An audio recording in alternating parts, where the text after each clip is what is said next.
Welcome to the Real Clear Politics Takeaway for Friday, May 14th. I'm Andrew Walworth. Well, on Thursday, President Biden surprised many Americans, including some of his own staff, by declaring the unmasking of America. The CDC issued new guidelines saying that vaccinated people no longer need to wear masks indoors or out, and even Mitch McConnell chimed in saying he felt, quote, free at last. We'll talk about the politics of this, and we'll also look at the knock-on effects for the American economy, including how continued unemployment benefits affect employment numbers, and the risk that all that government spending may lead to inflation, higher interest rates, and to use a term associated with one previous Democratic president, economic malaise. Joining me to talk about all this are Tom Bevan, co-founder and president of Real Clear Politics, Carl Cannon, Washington bureau chief, and Greg Orman, a frequent contributor to RCP, former independent candidate for governor and senator in Kansas, and author of the book, A Declaration of Independence. So, Tom, let's start with the new CDC guidelines. It's great news, of course, but some are questioning the timing of the announcement. So what are the politics of this right now? Well, unfortunately, the whole mask situation has been politicized for some time. And, Ted Cruz accused Joe Biden and Kamala Harris of playing politics with masking and sort of virtue signaling. And I think, obviously, there was some of that. I mean, Biden was fully vaccinated and wearing his mask on Zoom calls and in meetings with other fully vaccinated people. And even though he appeared yesterday without his mask on outside next to Kamala Harris, you had Nancy Pelosi declaring that, if you're in that well of the House, you still have to wear a mask. You had Andrew Cuomo, the governor of New York, saying, you know what, we're still going to keep our mask mandate in New York.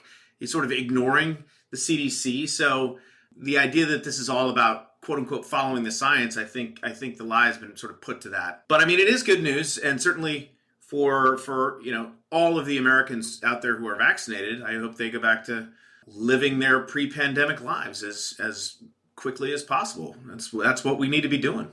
Carl, the Biden administration certainly needed some good news this week. Any thoughts on whether or not this was to try to keep the Sunday news shows focused on things other than a whole range of troubles they're having? Well, writing in The Spectator, Stephen Miller said, with all that was going on with the ransom payment, Israel and Gaza, the energy, closed gas stations, that Biden was hitting a 10 on the 1 to Jimmy Carter scale. So that's the clever line, but it's a little bit unfair. I think that Biden's been speaking all along about the pandemic and the CDC and what we ought to be doing. But I have a slightly different take from Tom on this, this free at last attitude. I'm with Pelosi on this. 633 Americans died yesterday from COVID-19. We are not out of this. And we're getting to the point where we've got two classes of people vaccinated and people who aren't. But you don't know who they are. So to me, if you're indoors, you should still be wearing a mask. It's pretty simple. But the people who are at risk there, Carl, are the people who are unvaccinated, right? Not the people who are vaccinated. If you're vaccinated, you are not at risk. You can take off your mask outdoors or indoors. It's the other people who are putting themselves at risk if they're not vaccinated. This is Tom as Charles Darwin, survival of the fittest. Tom wants to eliminate from the gene pool people who haven't got their vaccines yet. I'm not there yet, Tom. I think the administration sort of struggled with a little bit of a catch-22, which is it's hard to tell people on the one hand, you need to get your vaccines because they're going to make you effectively immune to this disease. And then on the other hand, but you still have to walk around wearing masks. I think it makes it difficult, particularly to sell to those people who are a little reluctant to get the vaccine if they think, well, why do this if my life isn't going to change meaningfully? I'm still going to have to walk around with a mask. With that said, I think part of the challenge here is everything today is partisan. The vaccine is a partisan issue. We saw that when Pfizer made the decision to delay the opening of their study because I think they were concerned that if it came out pre-election, it would not necessarily have been as well received broadly because they'd think it was a political step. And, I think that's two of the mistakes the Biden administration made were in not giving the Trump administration enough credit for Operation Warp Speed and make this the Trump vaccine, which would have, I think, lessened the resistance to it among many Trump supporters. And then candidly, I don't understand going ahead and putting out a $2.3 trillion economic package that is in theory helping us weather the storm of this pandemic without then saying, but if you want to get those dollars, you have to get your vaccine. In my mind, that was just, bad policy and a huge missed opportunity. But Tom, there's a resistance to this general notion that of the government mandating that you get the vaccine, isn't there?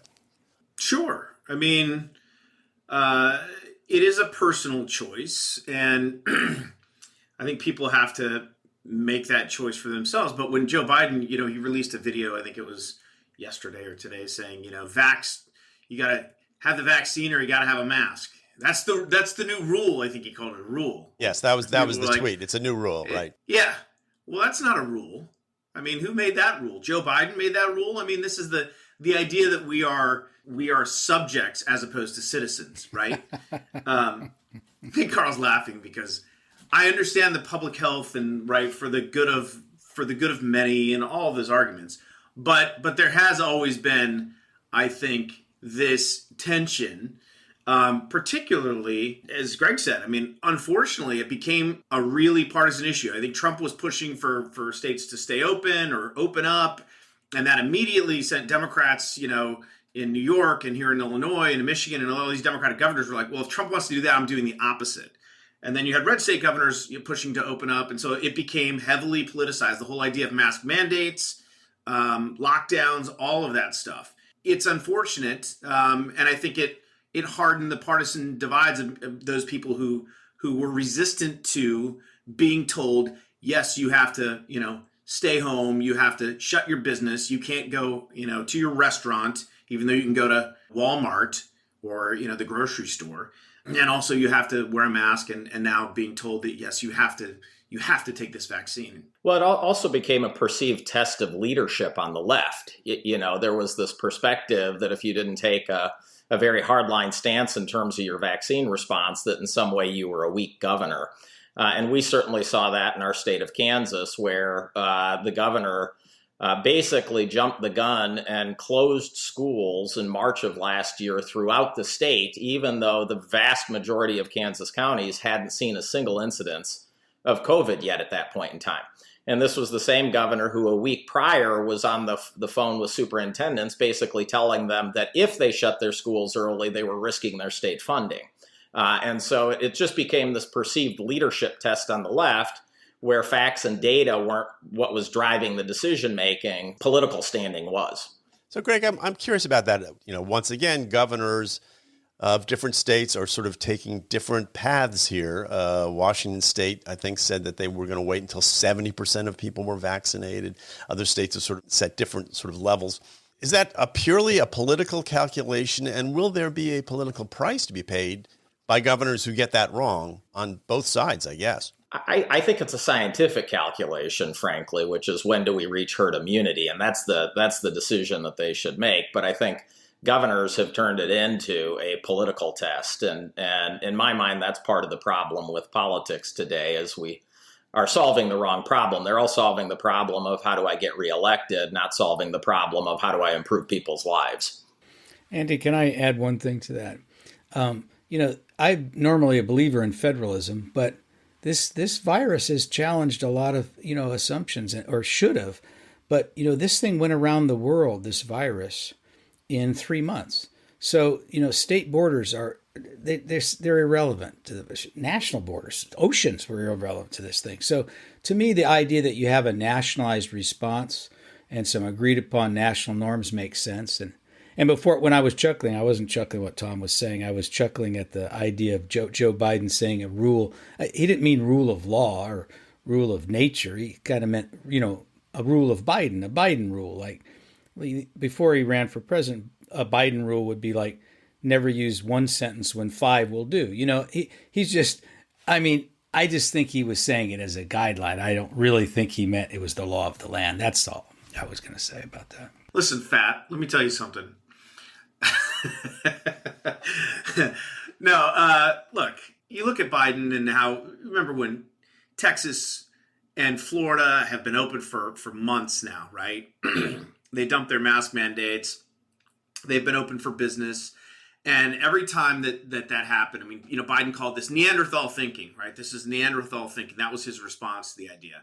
And those states have fared pretty well, right? And so I don't think, it's unfortunate that we didn't, and I understand initially, right? There's this fog of war. We don't know about this virus. There's a panic. That's a natural reaction as we try and get a handle on what's going on.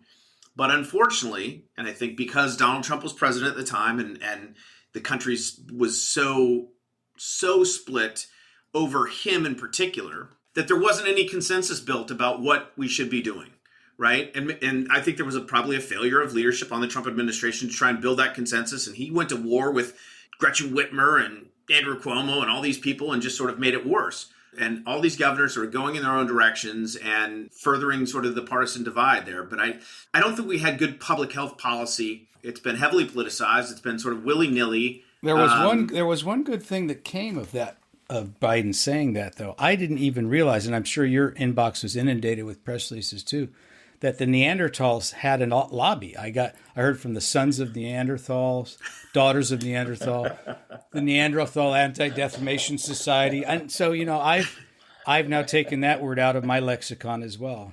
Well, Greg, I want to move on here for a second and talk about something you wrote about today in Real Clear Politics, and you talked about a state-sponsored labor shortage, which you laid squarely at the feet of Joe Biden and his pandemic policies.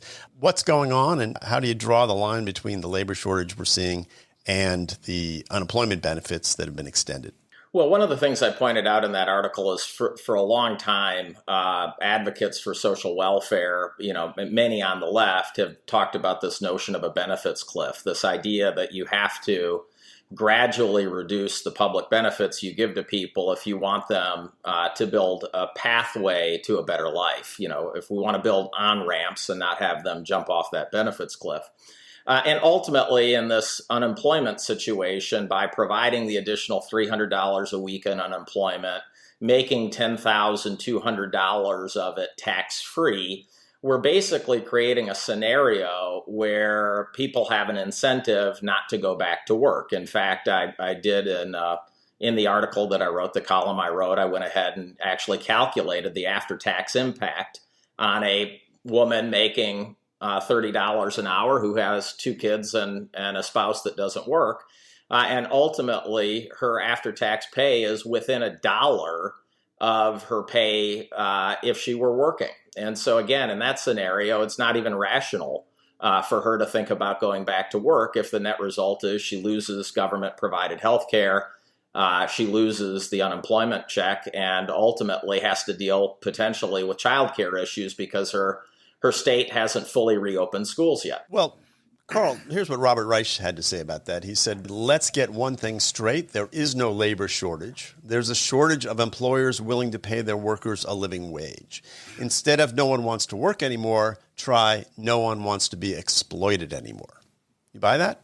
Yeah, Joe Biden said something very similarly. That, to me, that's underscoring the truth of what Greg wrote about for Real Clear Politics in a column, because that's reading the stage directions, man. So you admit you're trying to drive up wages and use COVID as an excuse?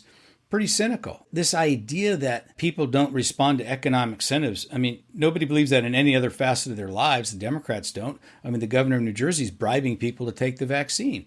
Greg pointed out, he has data in his column, but he pointed out you don't need data, you just need common sense. If it pays more for people to stay home at work, they have to weigh whether they want to take a job, especially one that's difficult. And most especially in a time when they're having trouble getting childcare. Then you learn that the teachers union, the American Federation of Teachers, has been secretly lobbying the CDC to use language that would help districts keep their schools closed, which is another barrier to employment. So I urge people to read Greg's column. Robert Reich's comment didn't make me doubt Greg's column. It kind of underscored it. Yeah, I mean, it's he's a former labor secretary, isn't he, Robert Reich? Yeah, he was. Yeah, he should know this stuff, right? You'd think. I think the other great thing about Greg's column is he has anecdotal stories from businesses in Kansas City. And we hear some of these stories from time to time, but we certainly don't hear enough of them. Governments are reactive. And part of that is understandable. Crisis occurs, the government scrambles, and in this case, as we lost, 20 million jobs over the course of March and April of last year, panic sets in, we got to do something, and just start showering people with money, right? Individuals, businesses, that is an understandable reaction. However, once that fog clears, and once you sort of have a better look at the landscape, that should theoretically lead to adjustments and tailoring better policy proposals that solve the problem, right? And we didn't really get that. We got Nancy Pelosi holding up more small business aid because she was worried about giving Donald Trump a win before the election. And then, we had Democrats shoveling money out the door after the election. And, now we've got trillions upon trillions of dollars in the pipeline to be spent when we still have, trillions of dollars that haven't even gone out the door yet. All of that money borrowed, by the way. All of that money borrowed. and we're looking at the beginning, if not, the arrival of inflation. So I do think, again, the initial reaction, understandable. Everything that came after that, just a, partisan-induced mess that leads to all sorts of terrible outcomes. And one of them is we now have, I think it's clear to say, we have plenty of folks who are incentivized not to go back to work, and you have businesses that are literally can't find employees. And the idea also, I saw that we ran this piece the other day. It was, the problem isn't, and this is a similar version of what Reich said, the problem isn't labor shortage. There's too many crappy jobs. People don't want to go back to McDonald's, working at McDonald's or working, service jobs or any of these things. And so we've now, set the bar where you can make $25, $30 an hour sitting at home. Why would you go back to work at McDonald's? Well, and Greg points out in his piece that it's an incentive to automate for employers. Well, there are really two big things going on, I think, with what we've seen in terms of this fiscal policy. One is, just as Carl mentioned, the incentive to automate. Ultimately, labor substitution is a real issue. And, historically, I think unions and policymakers used to have this belief that wages are inflexible on the way down. So if we raise them once, that's where they're going to stay, and then they only creep up from there. That may have worked 30 years ago. Now, where labor substitution is much easier, that's not the case. What we're going to do is eliminate a whole class of jobs, many of them entry-level jobs, some of them pathways to better jobs and getting more skills. The CBO in their own analysis suggested a $15 minimum wage could destroy up to 4 million jobs. And, think about what we mean when Robert Reich says a living wage. It's certainly not $15 an hour that he's talking about in terms of a living wage. So we are going to see labor substitution. And in the three examples I gave in my column, all of those companies now are trying to figure out how to grow revenue, provide more product, more throughput with fewer people. And ultimately, I think that's what lots of companies are thinking about right now as well. So, Greg, one of the things that struck me in your article was it was a great anecdote, was that the guy who announced the layoffs at the beginning of the pandemic said he was keeping 3 out of 40 workers or whatever.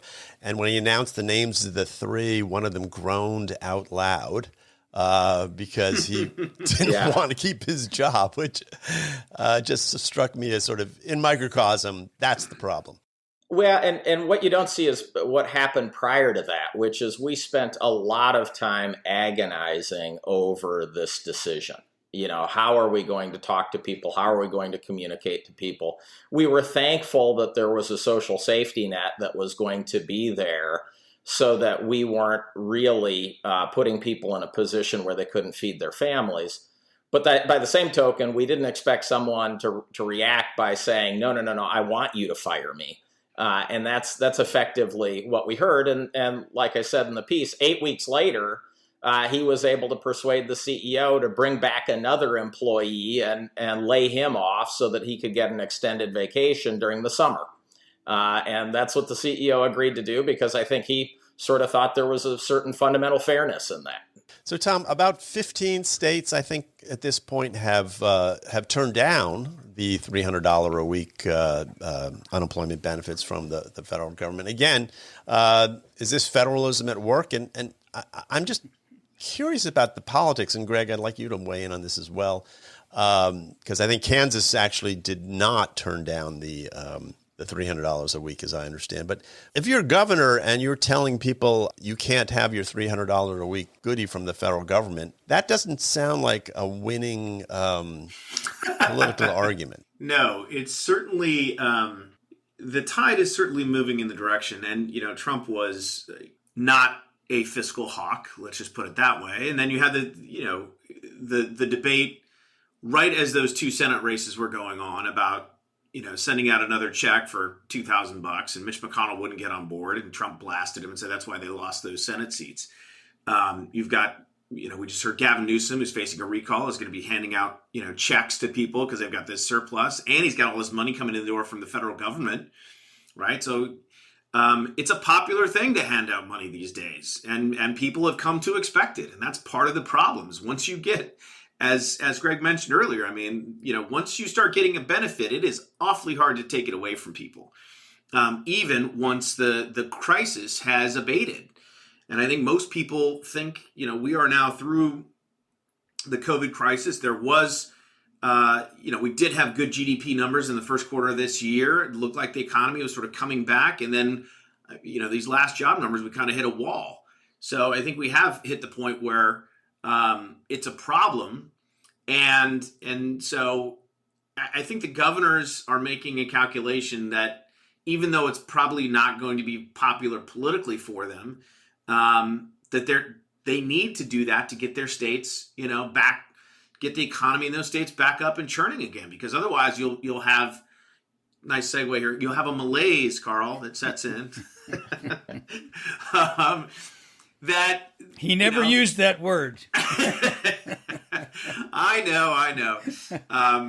But no, I think that's their worry, and I think it's a legitimate one. Greg, as a governor, how do you make that argument to your people, saying, I'm turning down your $300 a week? Yeah, I mean, in some senses, it's a hard argument to make. The tried and true political formula today is you promise people more and more, and you pay for it with borrowed money. We no longer ask people for their service or their sacrifice. We simply ask them their price.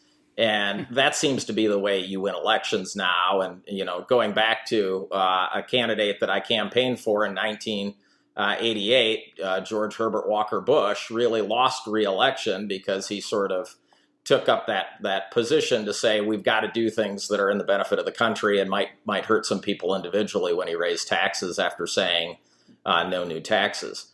But ultimately, I do think people respond to authentic leadership. And I do think at the end of the day, people feel more fulfilled if they have a job and are productive. And I think for those governors in those states, instead of just turning down the $300, they should also be talking to their people about the things that they're going to do to help them get skills to improve their lives, to be able to do higher value jobs. The fact that we continue to debate about raising the minimum wage, and yes, I believe it should be indexed to inflation. If we have it, it should go up as inflation goes up, so its purchasing power isn't eroded. But by the same token, the real debate should be, what do we need to do to help people upskill themselves, improve their lives, get higher value jobs, contribute more to the economy, and be more self-sufficient? Because the fiscal path that we're on is not sustainable. Candidly, it's gone on longer than I thought possible. But eventually, this fiscal situation has to reverse, and we're going to be in a position where we can no longer be the world's debtor. The rest of the world isn't going to buy that argument.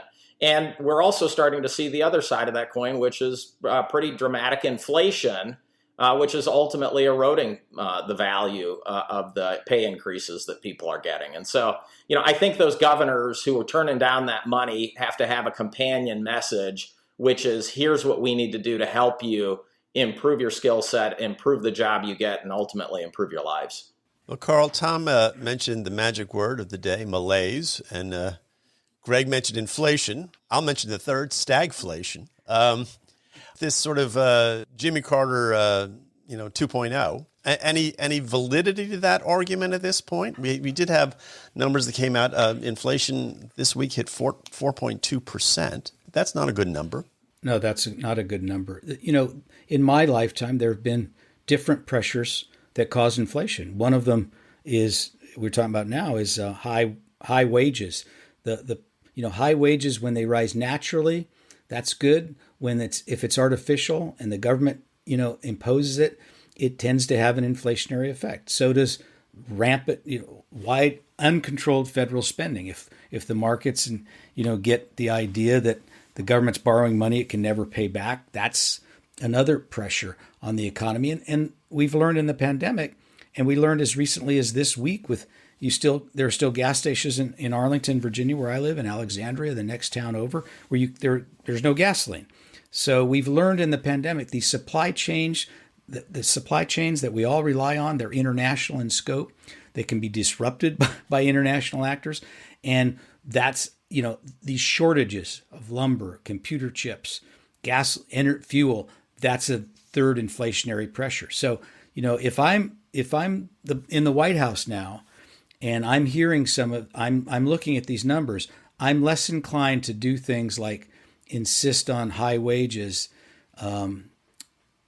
because inflation, as Greg pointed out, inflation can erode the power of those wages, but it also can undermine the economy itself and undermine, as Jimmy Carter learned, an administration. And I do know that the Democrats want to be reelected. Greg said that the incentives are wrong, that these politicians care more about being reelected than anything else.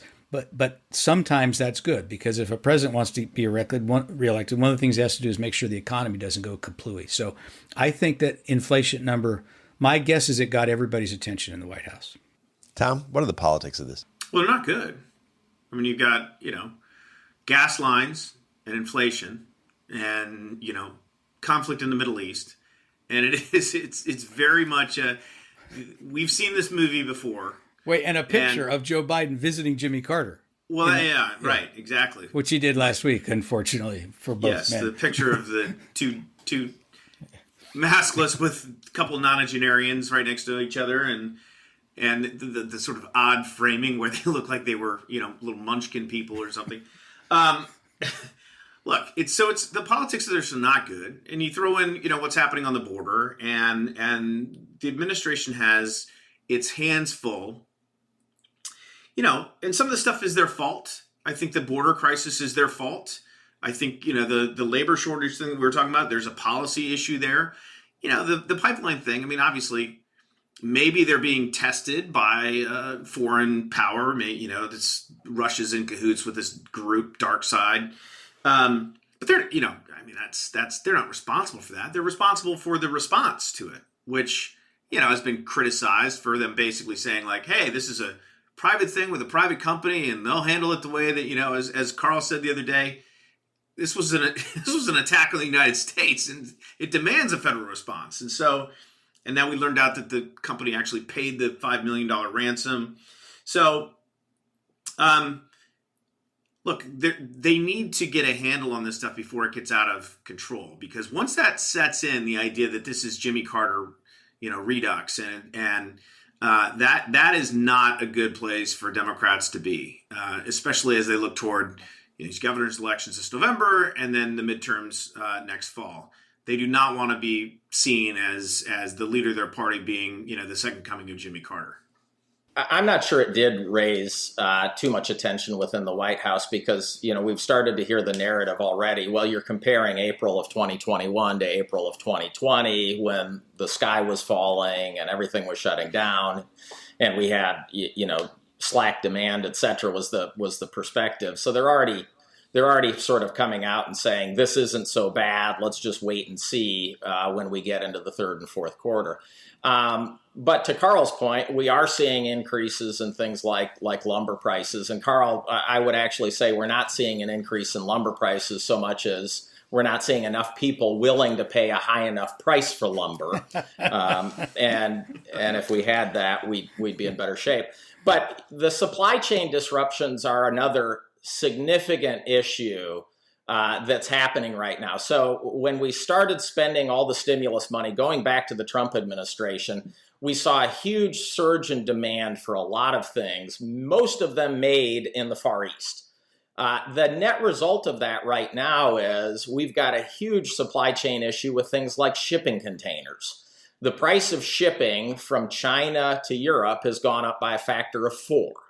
The price of shipping to the U.S. from China has gone up almost by a factor of 3. In fact, one of my companies that used to pay $4,000 a container to get product from China is now paying $11,000 a container. A big reason they're doing that is we've got nothing to ship back in those containers to China.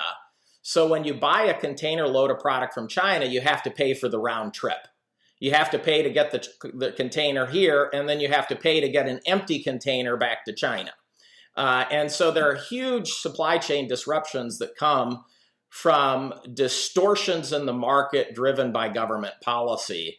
And again, that's going to take a while to work through the system. And those prices are rigid on the way down as well. So they're going to be consistent issues for the next couple of years, just unpacking the supply chain issues that are driven by government policy. So, Greg, do interest rates just have to go up? I mean, is that going to be the inevitable response here? I mean, if you're going to sort of tame inflation, how are you going to do it without raising interest rates? Well, that's a very interesting question. And Carl said something earlier that, is almost theoretically not accurate. He said that we're paying for all this by borrowing money. We're actually paying for all of this by printing money because we've seen a huge expansion in the Fed's balance sheet. As the Fed has gone and bought all sorts of financial instruments to basically keep interest rates where they are in light of all this massive fiscal stimulus.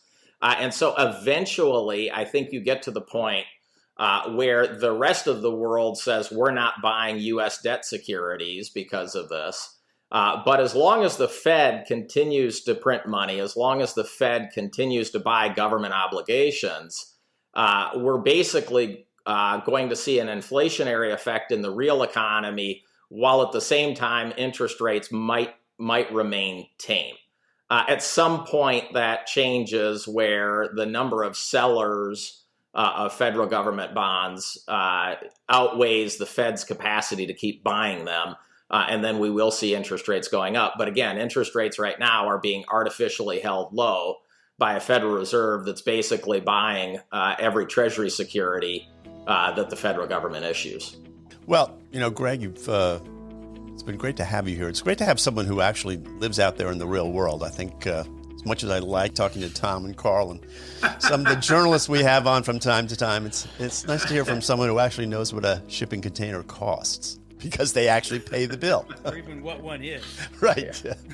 So on that, I want to thank everyone today, Tom Bevan, Carl Cannon, and Greg Orman. You can always find out more on RealClearPolitics.com, including Greg's article, which ran today. As I always do, I urge you to visit Real Clear Politics, read at least one piece from a publication or writer with whom you disagree. That may be Greg this week, so give it a shot. Especially helpful for all those discussions you're going to have now that we can unmask, go to restaurants, talk to one another, kiss each other. And thank you all for listening. Till next time, for Real Clear Politics, I'm Andrew Walworth.